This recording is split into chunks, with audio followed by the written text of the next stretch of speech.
Assalamualaikum. Welcome to MA Coaching Center.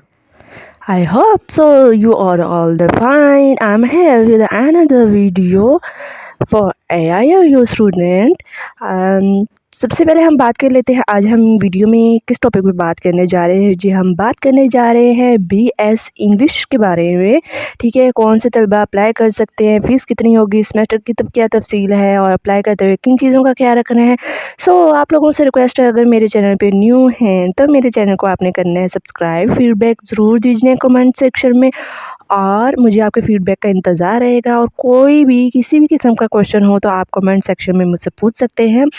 मैं जैसे ही देखूँगी आप लोगों को कमेंट कर दूँगी, रिप्लाई दे दूँगी। ठीक है, और सबसे पहले हम बात कर लेते हैं कि क्या क्राइटेरिया है। तो आपको बताती चलूँ कि क्राइटेरिया ये है कि आप लोगों ने जब BS इंग्लिश में, अब कौन से BS इंग्लिश में, BS इंग्लिश डिफरेंट ईयर के हैं, 4 ईयर का, 2 ईयर का, 2.5 ईयर का। आप लोगों को बताती चलूँ कि HEC हायर एजुकेशन कमीशन ने जो है वो 2 ईयर का BA और 2 ईयर का MA ख़त्म कर दिया है। ठीक है, पहले लोग MA इंग्लिश कर सकते थे, MA उर्दू कर सकते थे, अब ऐसा कुछ नहीं है।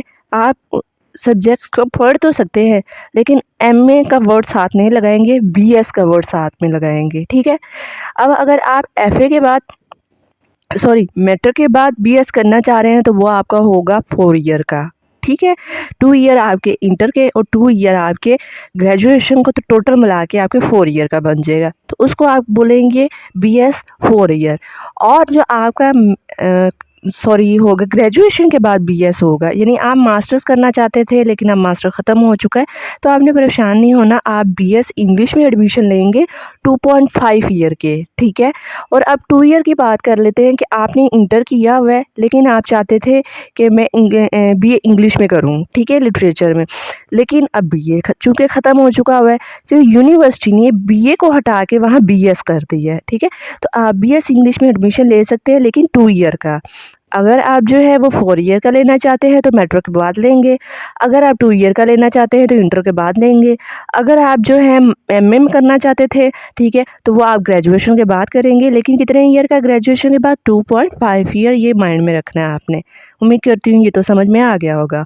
उसके बाद अब बात कर लेते हैं क्राइटेरिया क्या है कि अगर आपने MA में करना है, BS इंग्लिश करना है, ठीक है, उसके लिए क्राइटेरिया क्या, आपका ग्रेजुएशन होना चाहिए 50% के साथ। ठीक है, आपके मार्क्स इतने होने चाहिए, 50% आपकी बने। ठीक है, उसके बाद आपने अप्लाई करना है और किन किन चीज़ों का ख्याल रखना है। फर्स्ट ऑफ ऑल आपने ख्याल रखना है कि आपकी पास होनी चाहिए मैट्रिक, इंटर, ग्रेजुएशन की मार्कशीट।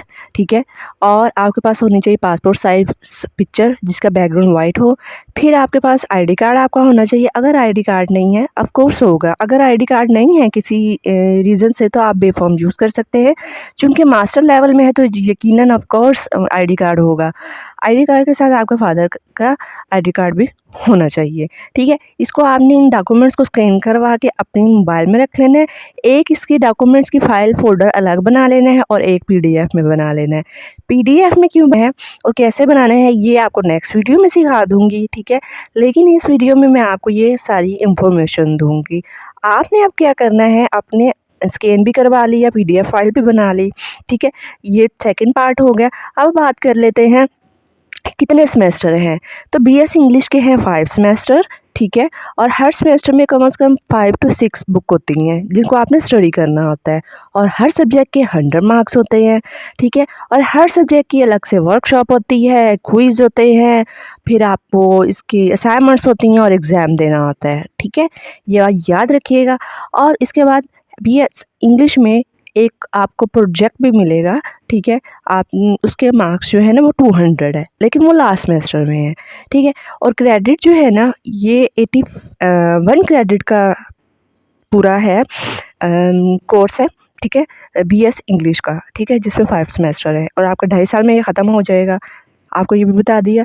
जब आपने ऑनलाइन एडमिशन लेना है तो ऑनलाइन एडमिशन के लिए आपको क्या क्या करना है, आपको करना है, आपने AIOU की वेबसाइट को यूज़ करना है। अपने डॉक्यूमेंट्स इंस्टॉल कर लिए। ठीक है, इंस्टॉल नहीं, फ़ोल्डर सेपरेट कर लिए, PDF में भी कर लिया। AIU की वेबसाइट पे जाएंगे, वहाँ न्यू एडमिशन के लिए आपको फर्स्ट टॉप पे ऑप्शन दिया जा रहा होगा, उस पर क्लिक करना है और आपके पास फॉर्म आ जाएगा, उसको आपने फिल करना है। फिल करने के बाद आपने जो है अपने नंबर और ईमेल एड्रेस बिल्कुल क्लियर और परफेक्ट लिखना है। ठीक है, ऐसा नहीं हो सकता कि आपका नंबर जो है कन्वर्टेड हो, ठीक है, कि यू की सिम थी और वो जैज़ पे कन्वर्टेड है, ऐसा नंबर आपने नहीं डाला, नहीं तो यूनिवर्सिटी की तरफ से आपको कोई मैसेज नहीं मौसूल होगा। ठीक है, ये कीप इन माइंड, ये बात आपने बहुत अच्छे से माइंड में रखनी है। ईमेल इतना ज़रूरी नहीं है, जिनका ईमेल एड्रेस बना हुआ है वो यूज़ कर डाल सकते हैं। ठीक है, नंबर आपने लाजमी देना है और वो देना है जो आपकी सिम ऑन हो। ठीक है, अपने फादर का दे लें, भाई का दे लें, जिसका मर्जी भी दे, लेकिन वो नंबर आपका ऑन हो ताकि यूनिवर्सिटी की तरफ से आपको एडमिशन कंफर्मेशन का मैसेज भी आ सके। और यूनिवर्सिटी आपको एक आईडी और पासवर्ड देगी।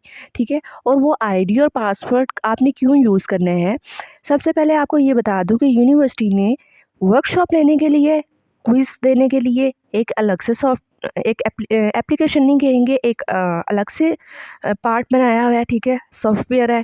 ठीक है, और हमारे ये पूरी स्टडी का रिकॉर्ड चेक करने के लिए, रिज़ल्ट चेक करने के लिए, बुक्स का स्टेटस चेक करने के लिए, असाइनमेंट का, ट्यूटर का, एडमिशन सेंड करने का, ये सारा स्टेटस चेक करने के लिए एक अलग से प्रोफाइल बनाई हुई है, आपके लिए सॉफ्ट फॉर्म में बनाई हुई है। ठीक है, और वो वेबसाइट पे ही है। ठीक है, जिसे बोलते हैं इनरोलमेंट।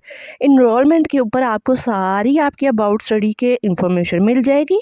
ठीक है, और जो आपने वर्कशॉप देनी होगी और क्विज़ देने होंगे और अपने ट्यूटर को असाइनमेंट सेंड करनी होगी, वो LMS पोर्टल है। ठीक है, LMS पोर्टल पे आपने सब चीज़ें, ये असाइनमेंट सेंड करनी होगी, वर्कशॉप भी आपने वहीं लेनी होगी, क्विज़ का टेस्ट भी आपने वहीं देना होगा। ठीक हो गया।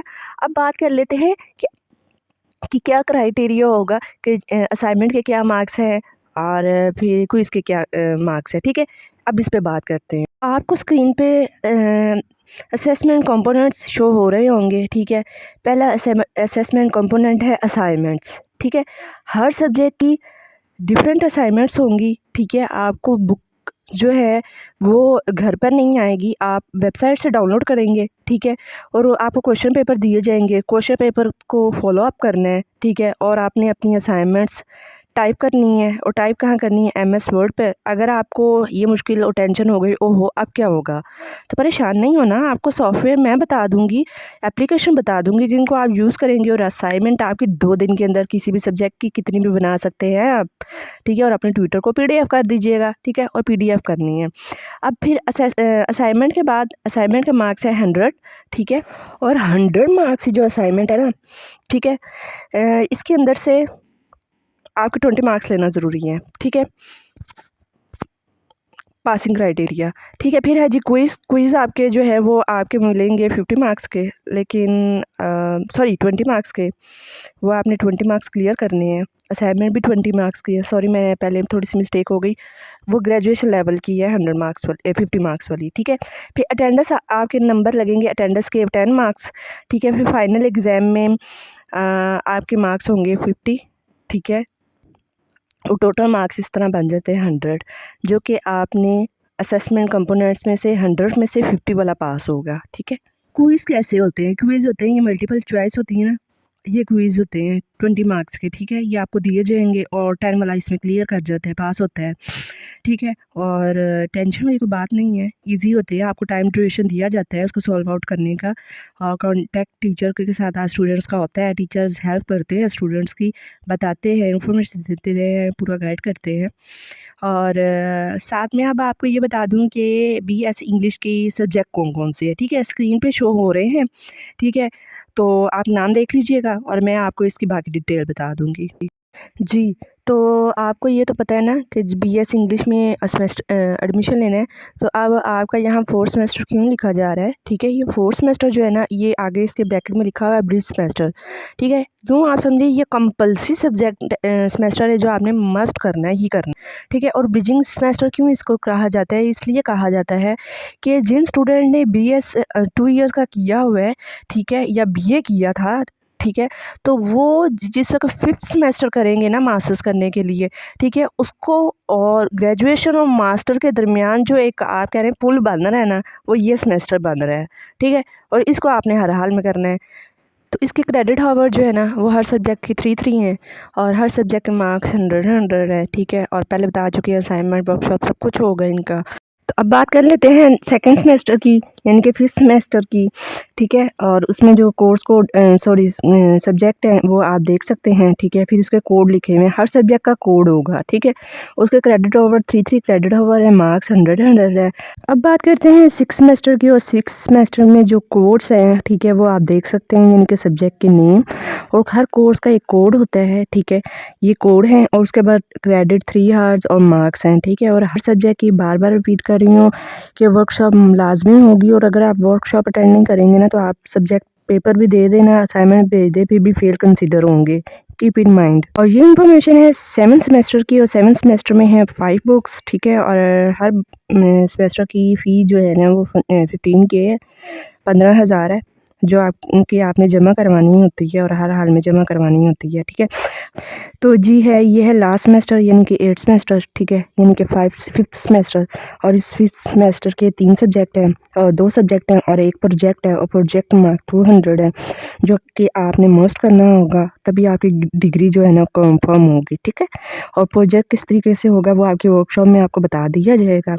सो उम्मीद करती हूँ आपको इतनी लंबी वीडियो देखनी पड़ी, पर क्या करूँ, बहुत से न्यू इन्फॉर्मेशन लेने के लिए स्टूडेंट्स से बीएस इंग्लिश के सबसे ज़्यादा स्टूडेंट्स थे, और उनके लिए मैंने ये वीडियो बनाई है। Hope so you like it, और अपना ख्याल रखिएगा। अगर आप लोग मज़ीद इन्फॉर्मेशन लेना चाहते हैं, कोई क्वेश्चन है, आपको लगता है मैंने उसके बारे में बात नहीं की, ठीक है, इंसान हूँ, गलती हो जाती है, मिस्टेक हो जाती है, भूल जाता है इंसान, ठीक है। तो आपने मुझे कमेंट सेक्शन में बता देना, मैं आपको पॉइंट क्लियर कर दूँगी, ठीक है। और जो बुक्स के नेम है ना वो डिस्क्रिप्शन में भी शो हो रहे होंगे, आप डिटेल जो है ना बुक्स की वो डिस्क्रिप्शन में भी देख सकते हैं, ठीक है।